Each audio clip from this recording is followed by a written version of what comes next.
Если вы встали ночью в туалет или захотели перекусить чем-нибудь из холодильника и обнаружили в углу белый силуэт тощего человека, то не паникуйте.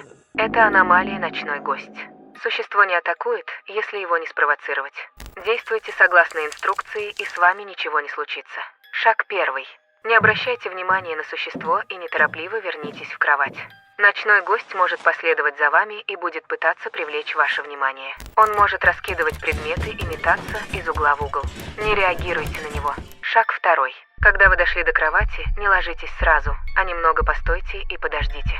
Существо, скорее всего, залезет под ваше одеяло и будет ждать вас там. Шаг 3. Возьмите тяжелый предмет. Табурет или тумбочку. И со всей силы ударьте сверху по одеялу. Аномалия, скорее всего, растворится, и вы сможете спокойно продолжить спать. Шаг 4. Утром первым делом позвоните в отдел.